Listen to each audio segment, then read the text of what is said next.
readers, and welcome to Storytime Online. So today was a rather hectic day, but I wanted to find some quick time to still read you a story for tonight. So the story that I picked is one that one of my best friends, Sierra, brought me, and she brought it to me from England, and it is one of the silliest, wackiest stories that I know. And the story is called Welcome to Cuckooville by Susan Chandler and Delphine Durand. So sit back, snuggle up, and let's enjoy our book together. Welcome to Cuckooville. In the middle of Cuckooville, there was a clock, a cuckoo clock. But behind the doors of the cuckoo clock, there was, well, nothing. Not a cuckoo in sight. Instead, every hour, one of the townsfolk would run up the steps and burst through the little wooden doors, shouting out the time. How they loved being the cuckoo, especially Mrs. Gobbledygook. "Lumpy plums, snuffly baps," she sang from the top of the clock. The mayor stopped and shook his head. "Right. From now on, everyone takes their turn at being the cuckoo. Everyone except you, Mrs. Gobbledygook. You don't even know about your snuffly plums, thank you." "We need to know the time." Actually, it was plumpy plums, added a little boy called Pete, who was quite clever. Poor Mrs. Gobbledygook. Poor Mrs. Gobbledygook. No one in the town could understand her. "Dropsy bubbly?" asked the grocer. "Squishy warts?" queried the baker. "What's an ooby nooby?" "When it's at home?" questioned the butcher. If only she could prove to the rest of Cuckooville that speaking gobbledygook could be useful. Then she could take her turn at being the cuckoo again.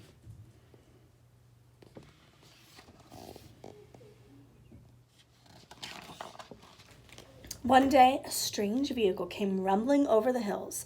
The townsfolk stood and stared. "Who are they?" the grocer wobbled. "Where did they come from?" the baker quivered. "I haven't got enough sausages," the butcher shuddered. "What do they want?" the mayor whimpered, staring in a panic.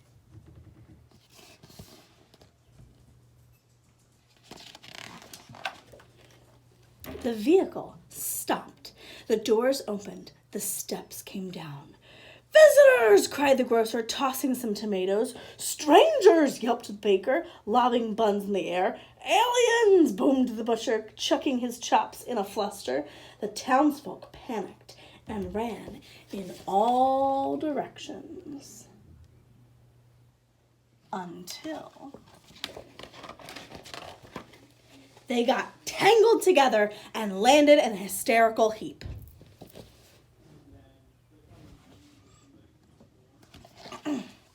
The stranger spoke.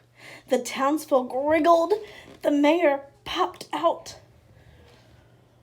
"Honky nubs," the stranger said. "What?" stuttered the mayor.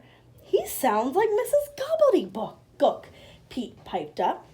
But no one seemed to hear him.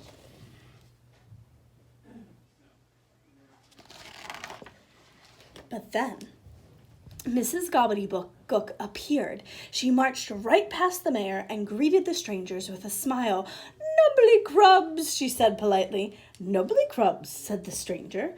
"Fluffy snops, egg dropsy wink," pointed Mrs. Gobbledygook. "She's telling them to get lost," hissed the grocer. "She's giving them what for?" barked the baker. "She wants a big sloppy kiss," whispered the butcher. "She's giving them directions," said Pete loudly.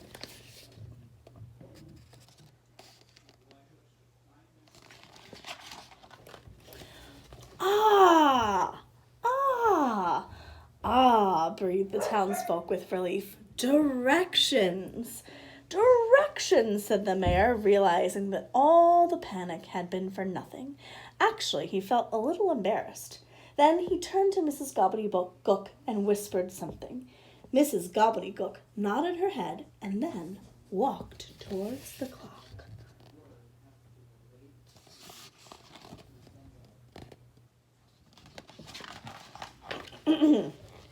Bobbity-pop Cuckooville, Mrs. Gobbledygook shouted from the top of the clock. Which means, said the mayor, welcome to Cuckooville. And with that, the mayor invited the visitors to join them for a jobble-jibble.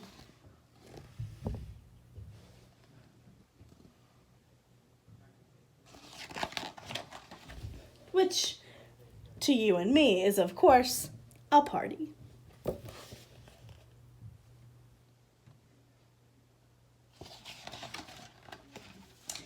You are now leaving Cuckooville, twined with Wobbledotton Gobblesville.